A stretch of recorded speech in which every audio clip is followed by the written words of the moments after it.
How do you create an environment for optimal health? We've talked about a lot of things. We've talked about food, how to get food, how to be prepared, where to live, how to do it. But as I look at the world and the things that are happening on the world, I am becoming increasingly concerned. As I look back over my shoulder, I remember wondering how in the world some of the things that I read that are supposed to transpire could ever happen to us in this country. In the last 5 to 10 years, I have to admit we're way further down that road than I ever imagined we could be. When you look at the world's food supply, many countries are having unrest because of lack of food. The number of Category 4 and 5 hurricanes have almost doubled since 1970. Atlantic hurricanes have doubled the destructive force compared to 40 years ago.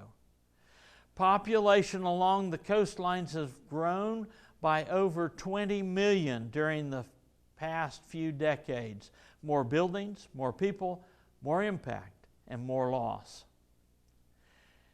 Al-Qaeda, ISIS have the ability from the unaccounted for radioactive materials to create and detonate a dirty bomb which could shut down an area for weeks or months.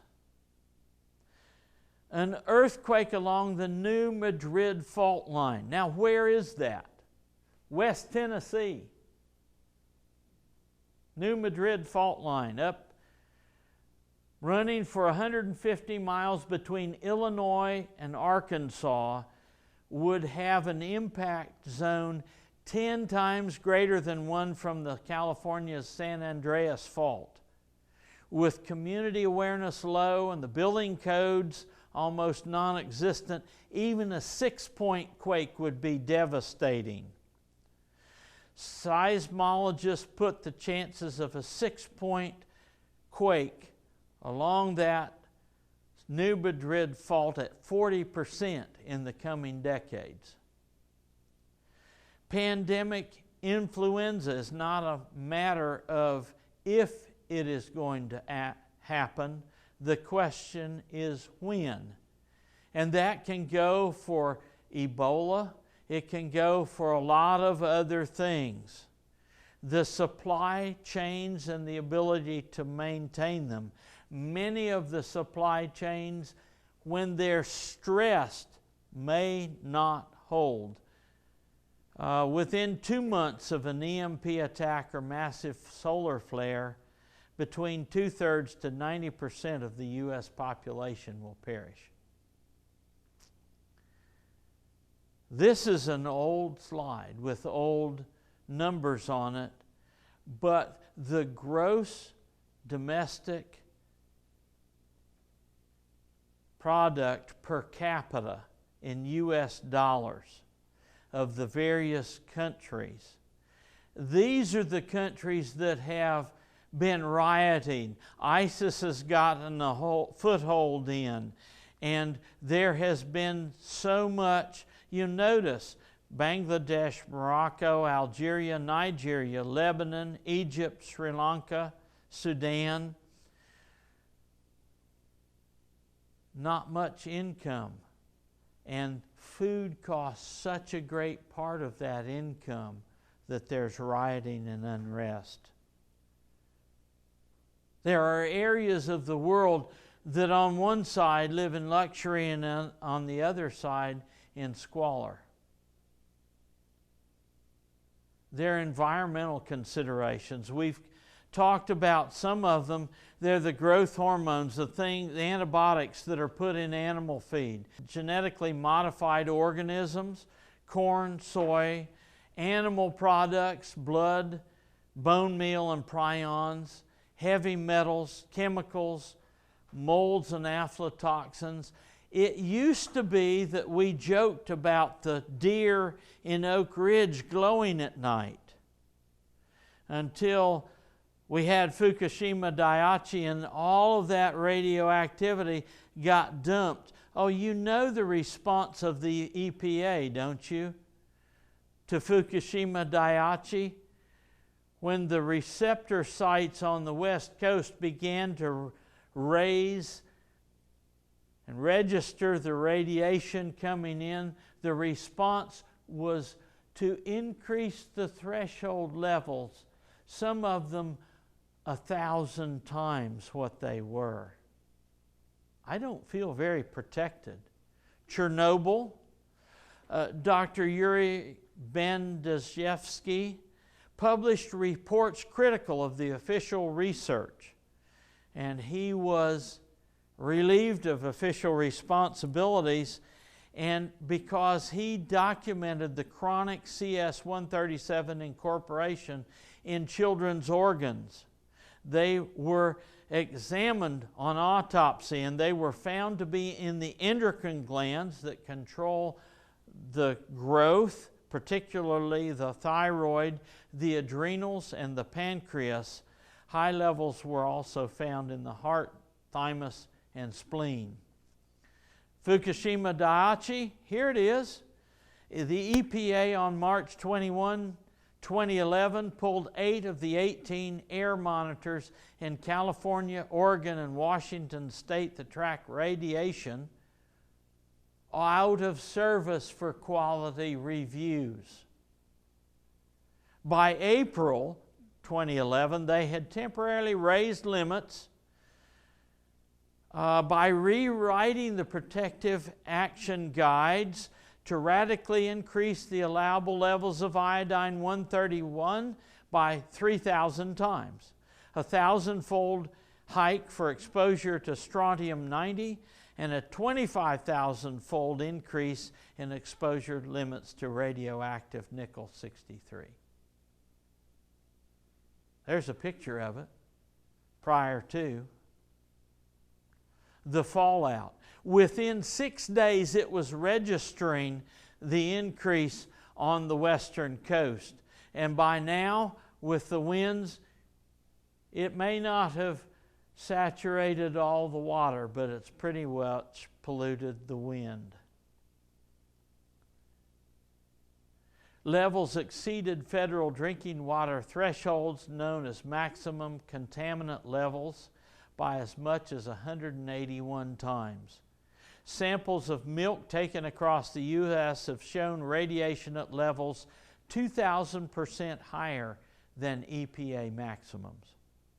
Cows consume grass and are exposed to the same elements as food crops and water supplies. In other words, when cow's milk starts testing positive for high levels of radioactive elements, this is indicative of radioactive contamination of the entire food supply. Okay, so what do we use to detox? We've got it. What are we going to do about it? The 19 best foods to naturally detox radiation: brown rice, kelp, pumpkin, bee pollen, rosemary, beets, ginger, broccoli, olive oil, apples and other sources of pectin, seaweed, miso, spirulina, wheatgrass, blue-green algae, garlic, alfalfa sprouts, onions, and leafy greens. That looks like a pretty good diet. And it will detox us. Hey, great. Provision has already been made. We've talked about biomagnification, but when that cow eats that grass, that magnifies that radiation. That's okay on the land, but when that little swimmer eats that plankton, and then a small fish eats it, and a medium, and a big, and a great big fish, every one of those levels magnifies that radiation or multiplies it 1,000 times. That's where the problem is. Chemicals and radiation are primarily stored in body fat. That means if I'm skinny, I have less fat, I have less chemicals and less radiation. 95 to 99% of dietary chemicals come from animal products consumed. So there's an obvious benefit by not consuming animal products right there. 70,000 worldwide pests and diseases now consume half of the world's crops every year, despite the use of $35 billion worth of pesticides.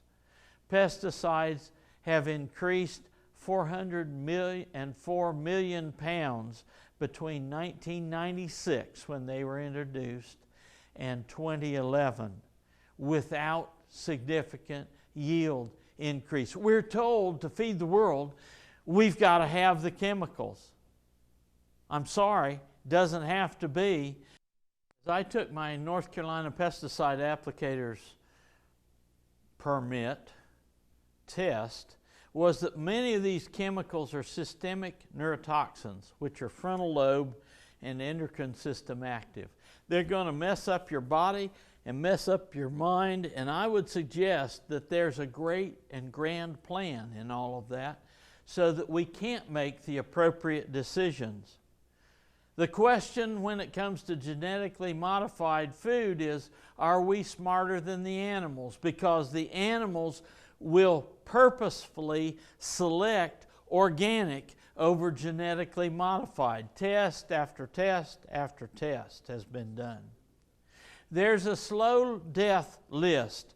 Hydrogenated and partially hydrogenated oils or trans fats, tobacco, caffeine, soda, which very much acidifies our system, pharmaceuticals, alcohol, sugar and artificial sweeteners, artificial colors and flavors, preservatives, and treated water. So, what do? The food that we eat, once the mechanization of farming came in, began to lose minerals. And then it lost even more when ammonium nitrate began to be used as a fertilizer. Then when pesticides, herbicides, and fungicides were introduced, it went even further down. And now in the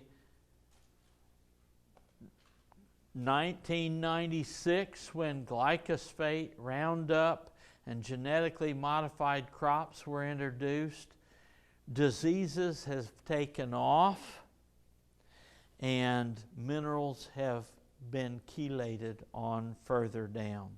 The diseases of obesity, heart conditions, bone deformities, cancer, and tinnitus are the ones that are listed on this graph.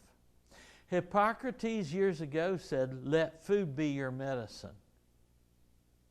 I think he was right, because Dr. Mitch Gaynor, who's the New York Strang Center for Cancer Prevention, has said, we have seen the future of medicine, and the future is food. Arden Anderson wrote Real Medicine, Real Health. He's a physician. And Linus Pauling said, you can trace every sickness, every disease, and every ailment to a mineral deficiency. Bill Mollison of permaculture fame has said, though the problems of the world are increasingly complex, the solutions remain embarrassingly simple. They're not big, fancy, costly solutions. By and large, they just take time and they take doing. For years, we've had the argument, well, is it environment or genetics? And we now know that genetics has less than 10% to do with what happens to us. By and large, it's the environment impact that we have. There is a higher power. And our nutrition, whether we get fresh air, enough water, sunlight, versus smog, smoking, chemicals, aflatoxins, and radiation, will make the difference between health and disease. For years, the process of disease has been defined as the germ theory. If we could just get a silver bullet and find that germ and kill that germ, we've got it made. And that's the premise that Big Pharma is founded on, that allopathic medicine is framed on. The challenge with that is the evidence is on the other side. The evidence is that the biological terrain determines what lives and what dies. There are a variety of sources that give impact to that. For instance, the bees. Colony collapse disorder. We thought it was the veromites. We then thought it was the nicotinamides, the sprays. We've now understand that it's a combination of factors that's doing decimation to the bee pollen population. If the body is maintained in a healthy state, it remains more resistant to disease regardless of exposure to potential disease-causing organisms. This isn't rocket science, it just makes sense. So the key to disease prevention is a lifestyle that reduces, so far as possible, any cause for disease. It may be one that we've never even heard of or dreamed of that's coming at us, but we'll still have immunity. And because what happens is as disease develops, there's a DNA degradation through some infection, viral, bacterial, fungal. We get exposed, there's a trauma, and then after our exposure, there's a promotion phase. That promotion phase only happens if there are nutrient imbalances, if there's a tsunami of negative influence. Only then will we get a clinical manifestation. If our body through the promotion phase fights off that disease through natural immunity, we'll never see a clinical manifestation of the disease. So my question of you is, will your lifestyle support the body load that you have? What's my body load? Well, the environmental toxins, use of tobacco and alcohol, standard American diet, whatever our diet is. If we're a couch potato, we consume pop, pastry. If we're indulgent, we have genetically modified food, chemicals. We microwave our food, especially in plastic, and we eat certain foods. It's going to predispose us toward illness instead of having the proper nutrition and exercise and water and sunshine and temperance, air, rest, and trust. Okay. You say, okay, I'm convinced. Okay, I get it. I got to do something. All right. Okay. How long is this going to take? Well, it's going to take 365 days because with the exception of a few brain cells, you're going to be a new you in a year's time. All your cells are going to be brand new, so if you start now and for 1 year do everything right, you're going to be a whole new you in a year's time. How's that? You ready?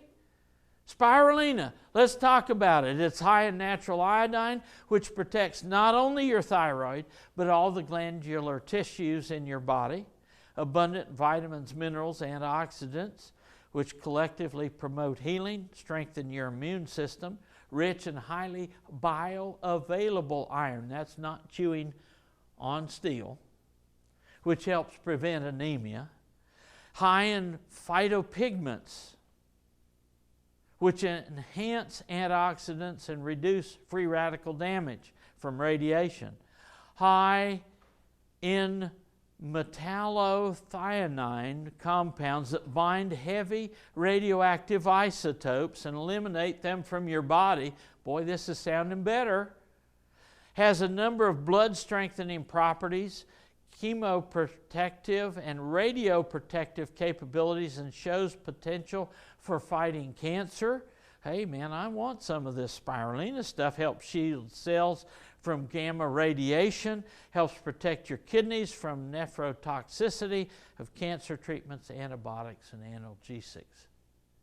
Well, yeah, I'm for it. After the Chernobyl disaster, a British company sent shipments of spirulina to clinics in Belarus to treat child victims of radiation sickness. Soviet physicians administered 5 grams. Remember, 28 grams in an ounce, so 1/5 of an ounce of spirulina daily to some of the radiation-exposed children for 45 consecutive days. They were amazed to see the rapid improvements. The low white cell blood counts rose to from 1,000 to 3,000 in 20 days. The urine radioactivity levels decreased by 50% in 20 days. Health restoration was reported even when radiation sickness was so advanced that the children's eyes were bulging out of their sockets. Spirulina, according to the Belarus Ministry of Health, accelerates the evacuation of radionuclides from the human body. Provision has already been made for man's messing it up. What are the 5 immune system busters? Lack of exercise or being a couch potato is number 1. Number 2 is being overweight. Number 3, eating foods high in sugar and fat. 4, experiencing constant stress. 5, being socially isolated. Well, if those are the busters, what do we need to do to boost it? We need to get regular exercise. It needs to be aerobic. Get more antioxidants in your diet. Where do the antioxidants come from? All the colors, as well as the greens, which provide fiber to wash our body of all that junk. Adequate sleep, practice relaxation, and laugh. I'm for it. Laugh. Have a good time. So what do we do to strengthen our immune system? Eat like Peter Rabbit, stress less, move your body, sleep soundly, socialize more, make more love, shun tobacco, consume friendly bacteria, expose yourself to sunshine, fresh air, and friends, choose vitamin and mineral supplements wisely, immunize yourself, preferably by your lifestyle, and familiarize yourself with immune-enhancing herbs. So where do you go to get resources and sources for all of this? What we know is that if you do this, the professor that taught me statistics in graduate school, his name was Jan Kuzma, he wrote a book, 6 years longer. I went to him and I said, well, let's see, half of the people in this study are vegetarians and half eat meat. If you look at just the vegetarians, how much longer do just the vegetarians live? He said, oh, you can double that. And what we now know is that, Colin Campbell, back there in the China study, what he found in the Philippines was that the rich kids were the ones that got cancer. He was trying to figure out how to get their protein levels up, and but the rich kids, they were eating peanut butter, and the poor kids were eating peanut butter, but what he found was that the dietary intake, once you got above 10% of animal protein, turned on the cancer, and only the rich kids got the animal protein, and the poor kids, even though they got aflatoxin in the peanuts that they were eating, didn't have Colin Campbell said, well, if it works this way, let's reverse it. And so they reversed it, and it disappeared. It went back the other way. And he said, well, if it does it one time, will it do it the second time? And so they did it again. And he remained convinced that it was the consumption of over 10% animal protein that caused the epidemiological turning on of the present aflatoxin causing cancer to manifest itself in the kids that had that. The question is, as we look at the epidemiological evidence, we have a lot of evidence now that our diet, that our lifestyle has a lot to do with the diseases that we get. The China study showed us that. But we have a lot more information that verifies what we found in the China study as to the why. Well, it comes down to a personal decision that I have to make. From the fire illustration, how much smoke is it going to take for you to figure out that there's a fire? So how much lifestyle impact are you going to have before you decide that my lifestyle impacts that, and because of that, I can do something different and I can have a different outcome? All around us, there are people making a decided decision. I don't seem to be able to get the help that I need right here. And they are recognizing that insanity is doing the same thing over and over, expecting different results. And they're taking a step back and they're saying, I'm not getting what I really want, so maybe I need to do different stuff. The question is, what are you going to do about it?